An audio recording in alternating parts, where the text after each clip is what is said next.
चू वानिंग की दिव्य भावना अचानक चुंबन से चकनाचूर हो गई थी, तो उसे अब भी कैसे एहसास हुआ कि मोरान क्या बड़बड़ा रहा था। उसे केवल यह महसूस हुआ कि हर शब्द गूंज रहा था और उसके कानों को ऐसा लग रहा था जैसे बारिश हो रही हो। दूसरी ओर मोरान शांत और संयमित थे।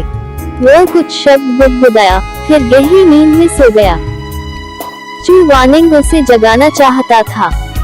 हालांकि बिस्तर की खिड़की के बाहर बेगोनिया का पेड़ बिल्कुल खिल रहा था। जैसे ही चू वानिंग ने अपना हाथ उठाया, एक हल्का गुलाबी बेगोनिया फूल मोरान की नाक की नोक पर हल्के से आ गिरा। मोरान ने असहजता से सूंघा, लेकिन वह इतनी गहरी नींद में सो रहा था कि वह नहीं उठा। इस प्रकार जो हाथ उसे धकेलने के लिए आगे बढ़ा था, उसने दिशा बदल दी। चू वानिंग ने बेगोनिया को तोड़ा और उसकी सावधानी पूर्वक जांच करने के लिए उसे अपनी उंगलियों के बीच दबाया। जैसे ही उसने फूल को देखा, वह सोच में पड़ गया। धीरे धीरे उसे कमोबेश याद आ गया। उसे स्पष्ट रूप से याद आया कि कल मोरान ने ही उसके घावों को साफ किया था और उसे दवा खिलाई थी। उसके बाद ऐसा लगा जैसे मोरान ने उसे गले लगा लिया हो, लंबी रात में उसके बालों और पीठ को सहलाया हो और उसके कान में फुसफुसाया हो। चू वानिंग कुछ देर के लिए अचंभे में पड़ गया।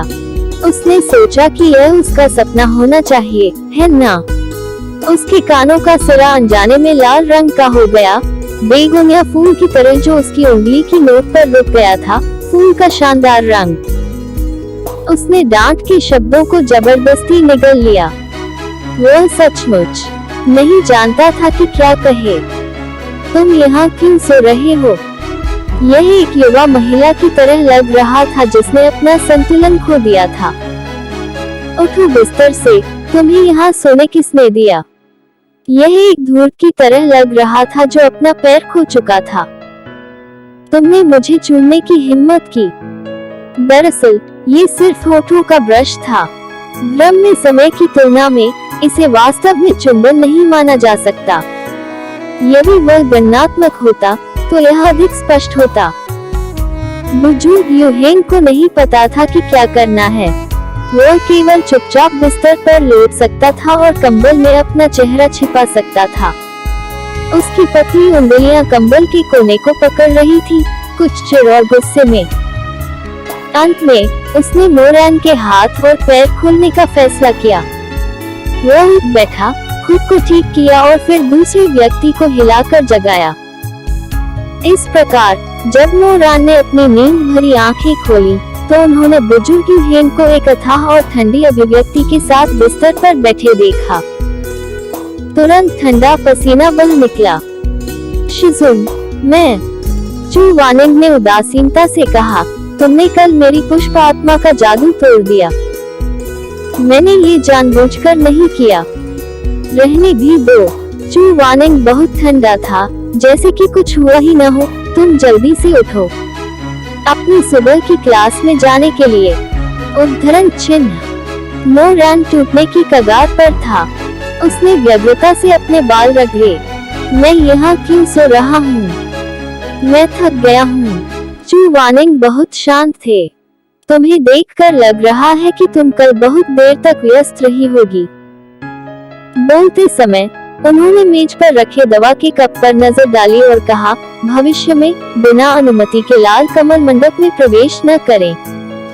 यदि आपको कोई समस्या है तो मुझे पहले से सूचित करें। हाँ मास्टर, तुम जा सकते हो। सम्राटा को लगा कि उसने अपनी जान बचा ली है और वह जल्दी से भाग गया।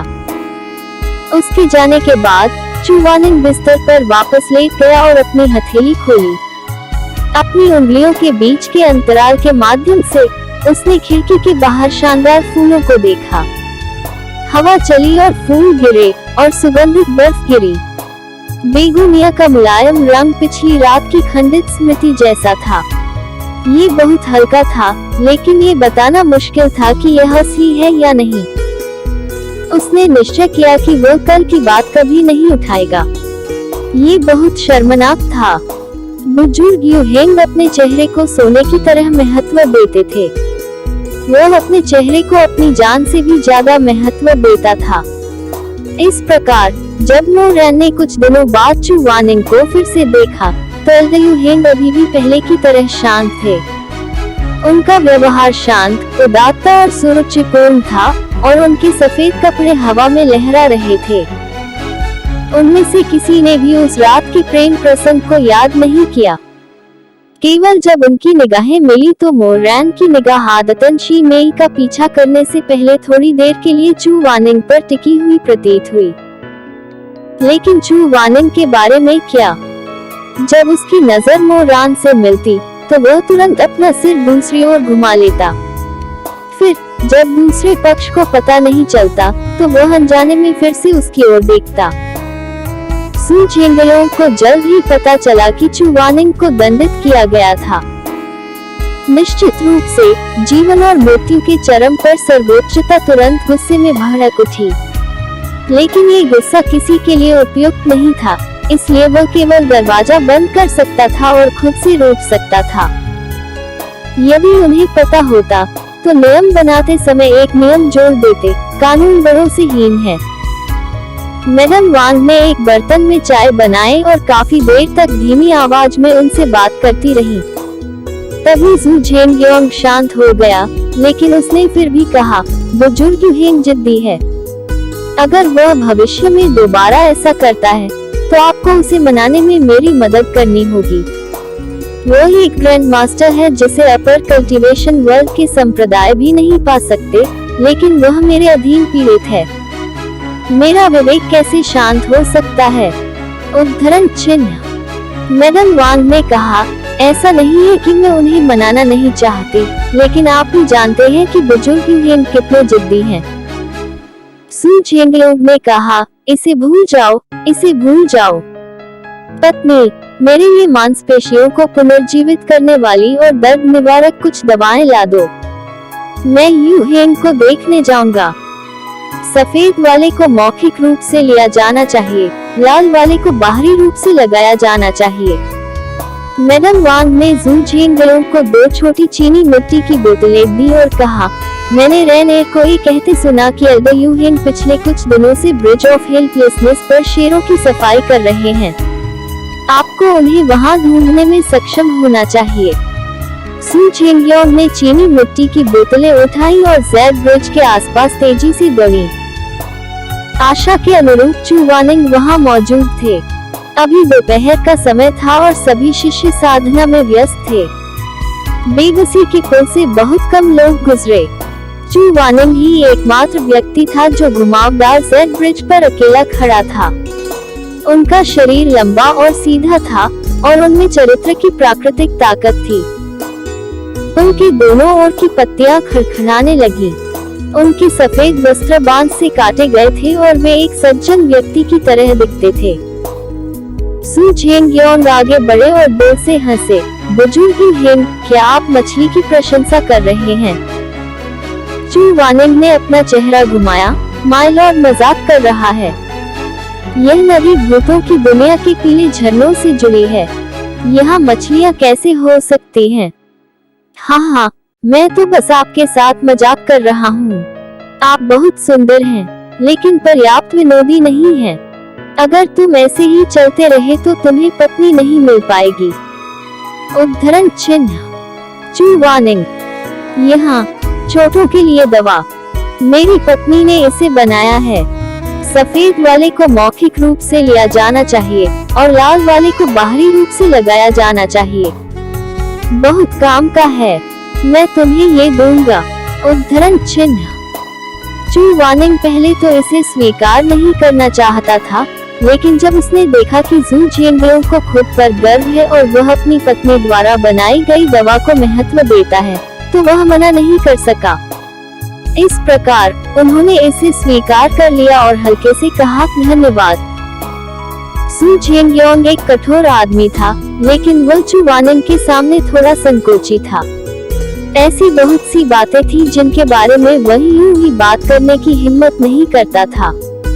कुछ देर सोचने के बाद उन्होंने एक विषय चुना, यूहिंग आध्यात्मिक माउंटेन तलवार सम्मेलन 3 साल में आयोजित किया जाएगा। उस समय विभिन्न संप्रदायों की युवा प्रतिभाएं इकट्ठा होंगी और प्रतिस्पर्धा करेगी। आप क्या सोचते हैं मेंग, एर और रैन के जीतने की संभावना? चू वानिंग ने कहा, ये कहना मुश्किल है कि 3 साल में क्या होगा। मैं केवल इतना जानता हूँ कि अभी मोरान सुधार नहीं करना चाहता है और जू मेंग अपने प्रतिद्वंद्वी को कमांडता है। दोनों में से किसी को भी ऐसा नहीं होना चाहिए। उद्धरण चिन्ह। उनके शब्द सीधे, कठोर थे और इधर उधर नहीं फैलते थे। सू झेंगयोंग का चेहरा थोड़ा शर्मिंदा था। वह बुदबुदाया, आह वे तो बस बच्चे हैं। चू वानिंग ने कहा, वे पहले से ही अपने बेसवार दशा में हैं। वे अब युवा नहीं हैं। सू झेंगयोंग ने कहा, ये सच है, लेकिन वे अभी 20 के भी नहीं हैं। उनके पिता और चाचा के रूप में मैं पक्षपाती होने के अलावा कुछ नहीं कर सकता। हाँ, चू वानिंग ने कहा, अगर बेटा नहीं पढ़ाता है तो ये पिता की गलती है। अगर बेटा सख्ती से नहीं पढ़ाता है तो ये शिक्षक की गलती है। अगर भविष्य में ये दोनों गलत रास्ते पर चले जाएं तो हमारी जिम्मेदारी है। हम पक्षपाती कैसे हो सकते हैं? उद्धरण चिन्ह। चू वानिंग ने फिर कहा, माय लॉर्ड, क्या आपको अब भी याद है कि लिनी कन्फ्यूशियस वन संप्रदाय में भी उस समय 2 प्रतिभाएं थीं? जब उन्होंने इसका उल्लेख किया तो जू झेंगयोंग का दिल डूबने से बच नहीं सका। 20 साल से भी पहले ऊपरी खेती की दुनिया में सबसे बड़े संप्रदाय लिनी कन्फ्यूशियस वन संप्रदाय में भाइयों की एक जोड़ी थी। वे दोनों युवा और प्रतिभाशाली थे। वे 10 साल की उम्र में अपने दम पर 100 साल पुराने राक्षस को वश में कर सकते थे। 15 साल की उम्र में वे पहले से ही अपना मंत्र बना सकते थे और अपना संप्रदाय स्थापित कर सकते थे। हालांकि 2 बाघ एक पहाड़ पर नहीं रह सकते थे। चूंकि वे दोनों उत्कृष्ट थे, अंत में भाई एक दूसरे के विरुद्ध लड़े। स्पिरिटेड माउंटेन स्वॉर्ड सम्मेलन के दौरान छोटे भाई को सभी संप्रदायों और बुजुर्गों द्वारा तिरस्कृत किया गया क्योंकि उसने अपने बड़े भाई के मंत्रों और तांत्रिक बौद्ध धर्म पर जासूसी की थी। सम्मेलन के बाद छोटे भाई को उसके पिता ने तुरंत दंडित किया। वह घमंडी था और असफलताओं को बर्दाश्त नहीं कर सकता था। तब से उसने अपने दिल में नफरत पाल ली और धोखे के दांव में विशेषज्ञता हासिल कर ली। अंत में वह एक विक्षिप्त शैतान बन गया। चू वानिंग ने इस समय इस पुरानी घटना का उल्लेख निस्संदेह जू झेंगयोंग को ये बताने के लिए किया था कि यद्यपि जू मेंग और मोरान उत्कृष्ट थे, उनका स्वभाव मंत्रों से अधिक महत्वपूर्ण था। दुर्भाग्य से जू झेंगयोंग स्वयं के प्रति सख्त और अपने शिष्यों के प्रति गंभीर था, लेकिन वह अपने बेटे और भतीजे के साथ इस हद तक उलझा हुआ था कि उन्हें बिगाड़ दे। इसलिए उन्होंने चू वानिंग की बातें नहीं सुनी। वो केवल हंसे और कहा, एल्डर यूहेंग के मार्गदर्शन के साथ वे उन 2 भाइयों के समान रास्ते पर नहीं चलेंगे। चू वानिंग ने अपना सिर हिलाया। मानव स्वभाव जिद्दी है। यदि आप अपना मन नहीं बनाते हैं तो इसे बदलना आसान नहीं होगा। जब उन्होंने ये कहा, जू झेंगयोंग असहज महसूस करने से खुद को नहीं रोक सका। वह नहीं जानता था कि चू वानिंग कुछ कहना चाह रहा था। थोड़ी देर तक झिझकने के बाद वह खुद को रोक नहीं सका और बोला, यूहेंग, क्या तुम छोटे नहीं हो? मैंने कहा, गुस्सा मत हो। क्या तुम मेरे भतीजे को नीची दृष्टि से देख रहे हो? चू वानिंग का यह मतलब नहीं था। उसने नहीं सोचा था कि जू झेंगयोंग इतना गलत समझेगा। एक पल के लिए उसका दम घुट गया। जू झेंगयोंग ने चिंतित होकर कहा, मुझे वास्तव में परवाह नहीं है कि क्या वे 3 साल में अपना नाम बना सकते हैं। खासकर रैन एर।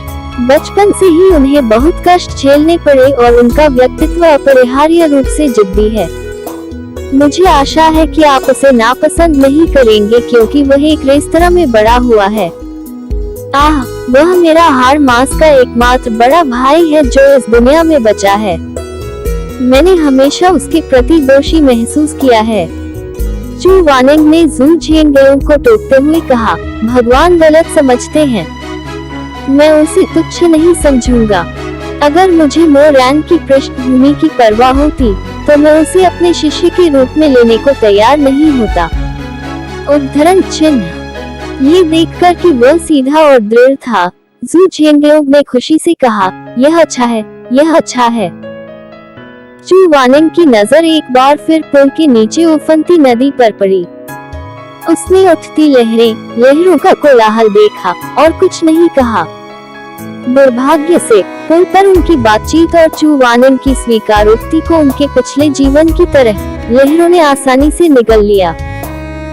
अंत में किसी और ने उसे यह कहते हुए नहीं सुना कि वह मोरैन को नापसंद नहीं करता। पलक झपकते ही 3 महीने बीत गए। इस दिन चू वानिंग ने अपने 3 शिष्यों को रेड लोट्स पवेलियन में बुलाया और कहा, आपका आध्यात्मिक केंद्र स्थिर हो गया है। मैंने आपको ज़ोइंग पीक पर लाने और अपने हथियारों को बुलाने की कोशिश करने के लिए आज यहाँ बुलाया है। ये सुनकर जू मिंग और शी मेई ने अपनी आंखें चौड़ी कर ली। वे बहुत खुश थे। ज़ोइंग पीक ऊपरी खेती की दुनिया का पवित्र पर्वत था। वह 1000 फुट ऊंचा और 10,000 फुट ऊंचा था। किंवदंती के अनुसार ज़ोइंग पीक एक समय वह स्थान था जहां गॉड गोचेन अपर पैलेस ने अपनी तलवार बनाई थी। गोचेन अपर पैलेस हथियारों का देवता था। यह उत्तरी और दक्षिणी आकाशीय ध्रुवों का प्रभारी था और दुनिया के सभी हथियारों पर शासन करता था। जब दिव्य शासक ने राक्षसों को खत्म कर दिया तो गोचेन अपर पैलेस ने दुनिया में पहली वास्तविक तलवार बनाने के लिए पहाड़ को अपनी नींव, झील और समुद्र को अपने पुल के रूप में और अपने दिव्य रक्त को आग के रूप में इस्तेमाल किया। ये तलवार स्वर्ग और पृथ्वी में घुस गई। जब यह टकराया तो दिव्य भूमि फट गई और समुद्री जल पीछे की ओर बहने लगा। हाथ में तलवार लेकर दिव्य शासक ने 2 चालों में राक्षसों को पृथ्वी के नीचे दबा दिया। तब से उनके लिए फिर से उठना असंभव था और उन 2 चालों ने मानव संसार के क्षेत्र को पार किया और 2 क्रूर गहरी खाइयों का निर्माण किया। इस युद्ध के बाद हजारों वर्षों तक भारी वर्षा होती रही। 2 दिव्य तलवारों द्वारा बनाई गई गहरी खाइयां वर्षा के पानी से भर गईं। तब से वे यांगजी नदी और पीली नदी बन गई जिन्होंने अनगिनत प्राणियों को जन्म दिया। जहाँ तक ज़ोइंग पीक की बात है, जहाँ दैवीय तलवार ने दुनिया को तोड़ दिया था, ये बात की पीढ़ियों के कृषकों के लिए पूजा करने के लिए एक पवित्र स्थान बन गया। प्राचीन देवताओं द्वारा छोड़ी गई आध्यात्मिक ऊर्जा बहुत समृद्ध थी। आज तक पहाड़ों में अनगिनत रहस्यमय आत्माएं और अजीब फूल उगे हुए थे।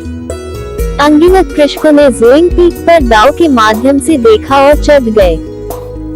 हालांकि दुनिया के लोगों के लिए इस अजीब चोटी का सबसे बड़ा आकर्षण जहां दिव्य तलवार बनाई गई थी, वह इसका जिनचेंग पुल था। यह ज़ोइंग पीक के शीर्ष पर एक बर्फ का पुल था जो पूरे वर्ष जमा रहता था।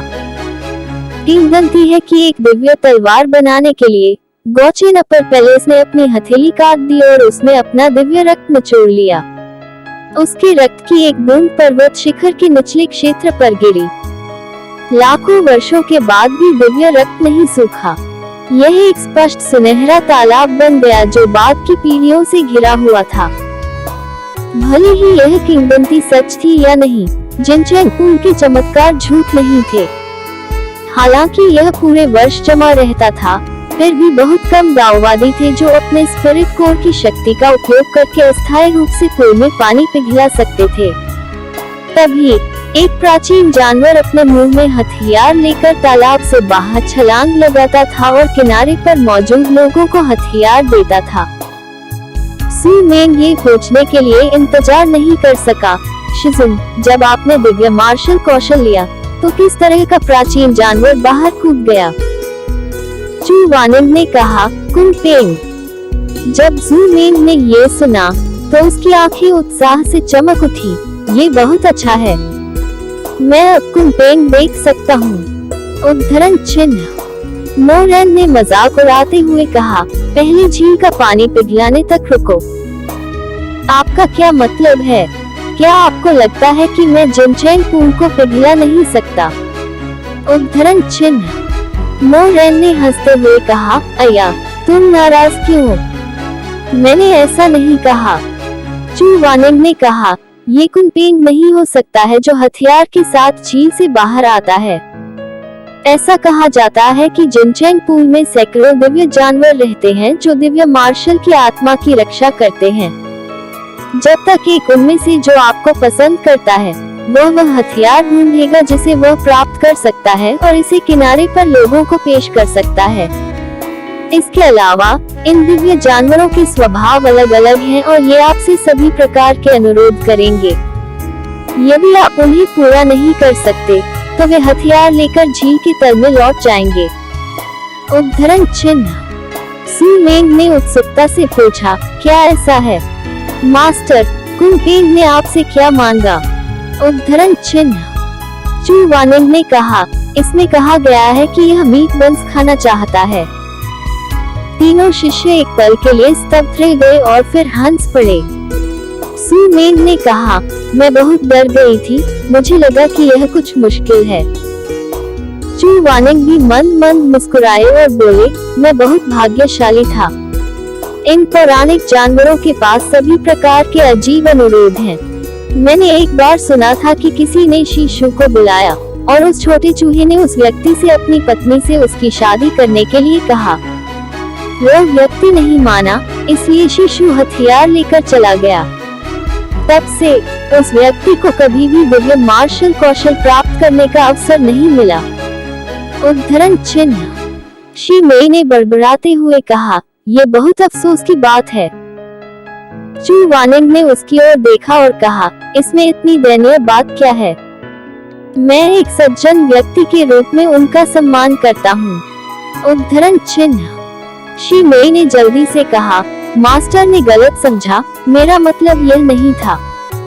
एक पत्नी का आदान प्रदान किसी भी शक्तिशाली हथियार से नहीं किया जा सकता।